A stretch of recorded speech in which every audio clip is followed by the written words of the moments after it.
네, 묵상 간증 내 열심히에 내린 경고입니다. 30대 초반에 열심히 돈만 벌던 저는 작은 일을 계기로 남편과 이혼했습니다. 어린 아들과 살면서 매일 죽음만 생각하던 그때 찬양 소리에 이끌려 교회에 들어갔다가 예수님을 인격적으로 만났습니다. 그 후 저는 세상 일이 아니라 주만 섬길 수 있는 일을 하고 싶다 기도했고, 사별 후 7살 된 딸과 사는 목회자를 만나 재혼했습니다. 그런데 남편과의 사이에서 셋째가 태어나고 두 아이가 사춘기에 접어들면서 재혼 가정의 갈등이 불거졌습니다. 그때 저희 부부는 도시가 아닌 자연 환경 속에서 새로운 삶을 꿈꾸며 교회 개척이라는 명분으로 산골로 이사했습니다. 열심히 몸에 밴 저는 가족이 다 같이 힘을 모아 직접 교회를 짓자며 식구들을 설득했고 그대로 강행했습니다. 하지만 건축이 시작되자 저희 가족은 날마다 전쟁을 치렀습니다. 저는 남편과 고1인 딸, 중1인 아들의 일손이 모두 필요했습니다. 그래서 성전 짓는 일에 동참하라며 강압적인 태도로 도움을 요구했습니다. 그러다 보니 가족 간의 관계가 점점 나빠졌습니다. 8개월 만에 교회가 완공되어 잔치를 열고 많은 이의 축하를 받았지만 며칠 후 딸은 친이모네 집으로 떠났고 연이어 남편도 집을 나가버렸습니다. 보름 후 남편에게서 온 악의와 욕설로 가득한 문자 메시지를 보면서 저는 이것이 만군의 여호와께서 두루마리 판결문을 보내 저희 집을 사르신 사건임을 알게 되었습니다. 그 일을 계기로 저는 큐티하는 공동체에 속하여 말씀과 소그룹 모임을 통해 에바 속의 여인과 같은 제 악을 깨닫고 세상 욕심으로 가족을 흩어지게 한 것을 회개했습니다. 그러자 남편과의 관계가 점차 회복되면서 한 말씀을 듣고 서로의 죄와 연약함을 나눌 수 있게 되었습니다.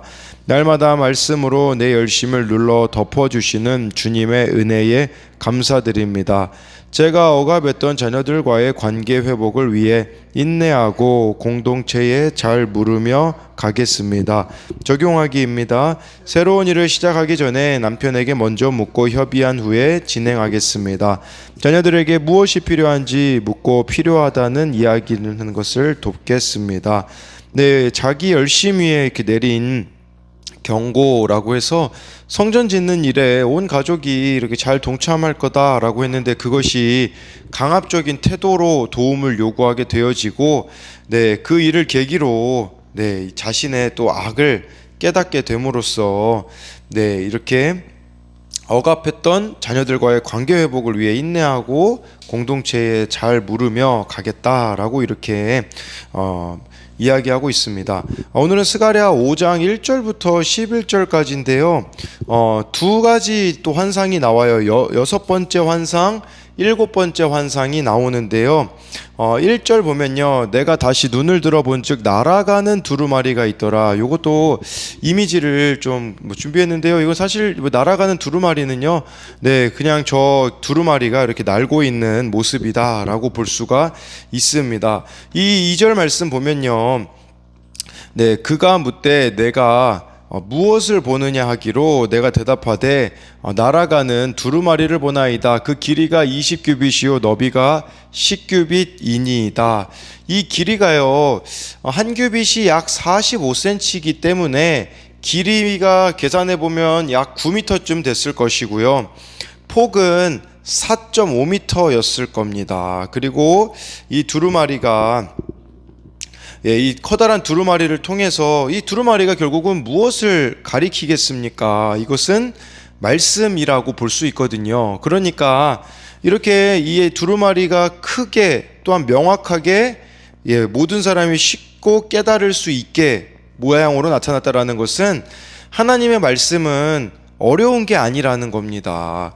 알지 못하고 듣지 못해서 행하는 것이 아님을 말씀해주고 있는 것이 아니겠습니까?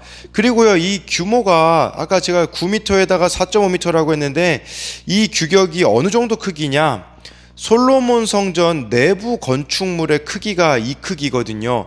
지금 성전을 짓고 있는 이들에게 이게 두 번째 성전이기 때문에 수룹바벨 성전이라고 합니다. 첫 번째 성전인 솔로몬 성전 크기만한 이 두루마리를 보여주는 것은 무엇을 말하는 것이겠습니까? 바로 이 성전이 지어지는데 그 기초는 말씀에 있어야 된다라는 것을 보여주는 겁니다. 건물만 지으면 소용이 없다라는 뜻입니다. 말씀에 근거한 이 성전 건축, 우리로 말하자면 성령님이 우리 안에 거하시지 않습니까? 그럼 우리가 성전이란 뜻이 됩니다. 그런 의미로 보자면 우리 안에 말씀이 있는가를 돌아봐야 한다라는 겁니다. 말씀 없이 살아가는 그 삶은 무의미함을 또 보여주는 것이다 라고 할 수가 있습니다. 이 두루마리에 어떤 내용이 적혀 있었는지가 3, 4절에 보면 나와 있습니다. 그가 내게 이르되 이는 온 땅 위에 내리는 저주라. 도둑질하는 자는 그 이쪽 글대로 끊어지고 맹세하는 자는 그 저쪽 글대로 끊어지리라 하니 4절에 만군의 여호와께서 이르시되 내가 이곳을 보냈나니 도둑의 집에도 들어가며 내 이름을 가리켜 망령되이 맹세하는 자의 집에도 들어가서 그의 집에 머무르며 그 집을 나무와 돌과 아울러 사르리라 하셨느니라 하니라 라고 해서요, 크게 두 가지에 대해서 이렇게 언급을 하고 있습니다. 한 가지는요, 도둑질하는 자는 그 이쪽 글대로, 이 두루마리에 글이 적혀 있는데 이 글대로 심판을 당하게 될 것이고, 맹세하는 자는 저쪽에 또 적혀 있는 성경 말씀처럼 우리로 말하자면 심판을 당하게 될 것임을 말씀해 주고 있습니다.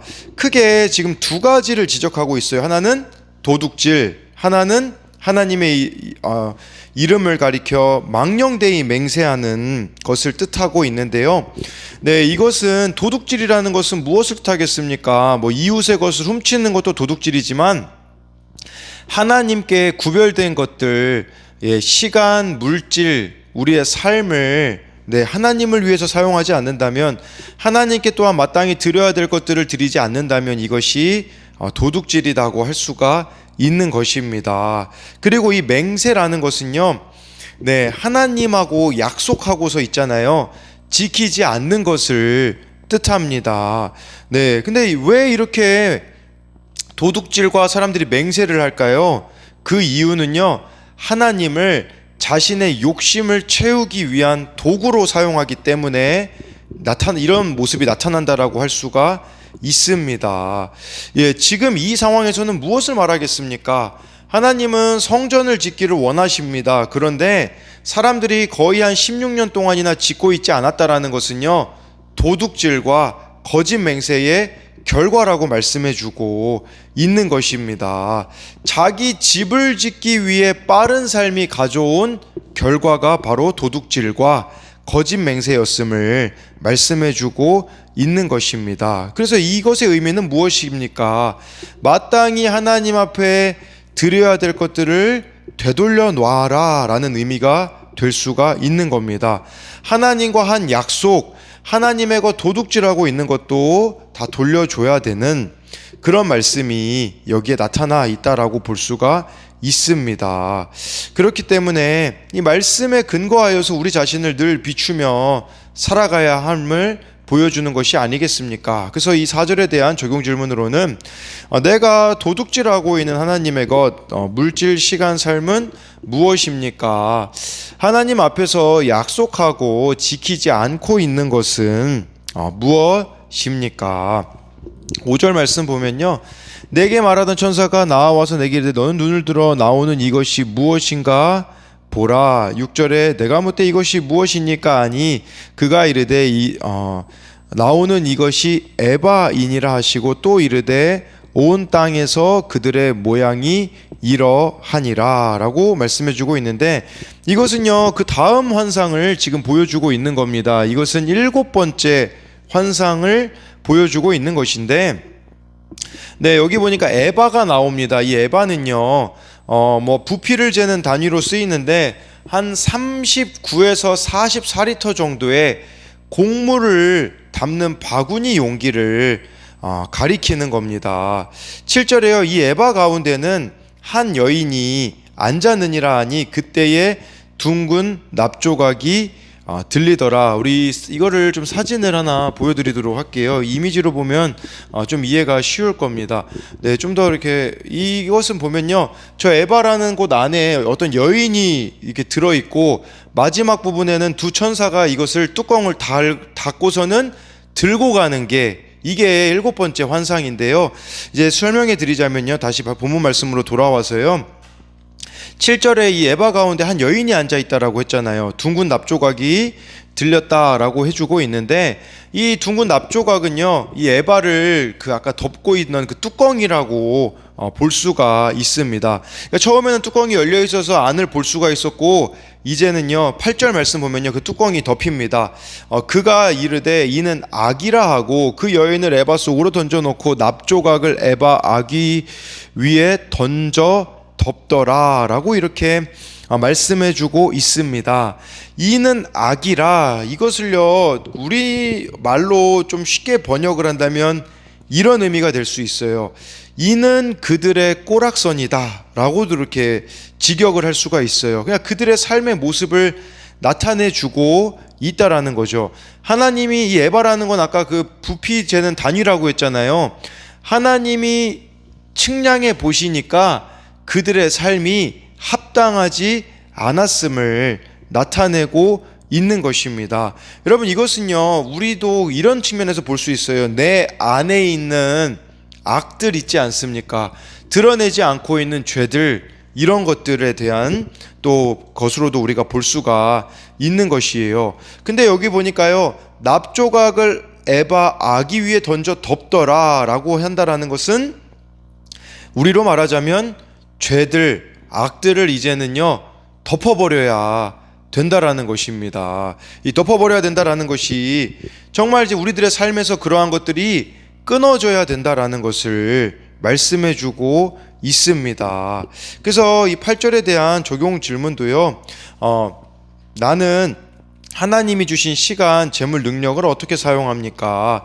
하나님께 드리지 않고 세상 욕심을 채우는 데 쓰고 있지는 않습니까? 또 한 가지는요, 내 안에 덮어져서 사라져야 하는 우상 숭배는 무엇입니까?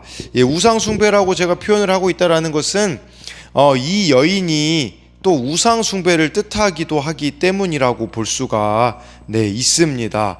그래서 성경에서요 이렇게 우상 숭배하는 자를 요한계시록 같은 데는 음녀라고 표현을 하고 있기 때문에 이 여인은요 우상 숭배하고 있는 그 죄들, 그것을 뜻하는 것이라고 할 수가 있습니다. 9절에요 내가 또 눈을 들어본즉 두 여인이 나오는데 하계 날개 같은 날개가 있고 그 날개에 바람이 있더라. 그들이 그 에바를 천지 사이에 들었기로. 아까 그 천사 같은 두 사람이 들지 않았습니까? 그걸 지금 말씀해 주고 있는 거예요. 날개가 있고 바람이 있다라는 것은요, 그 날개에 바람이 있다라는 것은 신속하게 이것을 멀리 이동시킬 수가 있다라는 거죠. 근데 두 명의 여인이 이것을 드는데 필요하다라는 것은 그만큼 에바가 무겁다라는 뜻이에요. 무슨 말이겠습니까? 죄가 그만큼 무겁다. 우상 숭배의 죄가 무겁다라는 의미를 가지고 있고, 그것을 하나님은 어떻게 하기를 원하시냐면 신속하게 제거하기를 원하신다라고 볼 수가 있는 것입니다. 네, 그래서 이 죄악들을 하나님, 우상 숭배의 죄악들을 하나님이 빨리 내던져 버리기를 원하시는 것이 이 환상을 통해서 우리가 알 수 있는데요. 그렇기 때문에 하나님은 죄악을 우리가 제거하기를 얼마나 원하시는지를 알 수가 있어요. 그렇기 때문에 우리가 말씀을 통해 내 안에 있는 악을 깨달을 때 주저하지 말고 즉시 회개해야 합니다. 내 안에 있는 죄악을 주의 말씀으로 꺼내 몰아내는 것이 성령께서 바람처럼 일으키시는 영적 부흥이라고 할 수 있습니다. 그래서 이것에 대한 적용 질문도요, 내 속의 악을 제거하도록 하나님이 영적 부흥을 일으켜 주심에도 내가 여전히 버리기를 주저하는 악은 무엇입니까? 정말 내 삶 가운데 하나님이 내던져 버리기 원하시는 악이 있는데 그거를 우리가 주저하고 있는 악이 무엇인가를 묻는 것이죠. 이제 이 악이 어디로 던져지냐면요, 10절 11절 보면 나옵니다. 내가 내게 말하는 천사에게 묻되 그들이 에바를 어디로 옮겨가나이까 하니 11절에 그가 내게 이르되 그들이 신할 땅으로 가서 그것을 위하여 집을 지으려 함이니라. 준공되면 그것이 제 처소에 머물게 되리라 하더라. 신할 땅은 어디일까요? 신할 땅은요, 창세기 11장에 보면요, 바벨탑을 사람들이 건설했던 곳이 신할 땅입니다. 이 본문에서는 바벨론을 가리킨다라고 볼 수가 있는 것입니다. 그러니 그 안에 있었던 아까 그 여인은요, 이 에바 안에 들었던 여인은 무엇이겠습니까? 바벨론식 삶의 방식을 뜻합니다. 우리로 말하자면요, 세상적인 삶의 방식들을 뜻한다라고 볼 수가 있습니다. 그런데 이게 어떤 세상 방식이냐? 하나님을 대적하는 세상 방식을 뜻하는 것이라고 볼 수가 있는 것입니다. 우리로 말하자면 하나님의 말씀을 대적하는 방식, 자신이 가지고 있는 힘과 기술과 그 모든 것을 동원해 하나님을 대적하는 세력이다라고 볼 수가 있는 것이겠죠. 여러분, 우리도 우리에게 주어진 하나님이 선물로 주신 은사들이 있지 않습니까?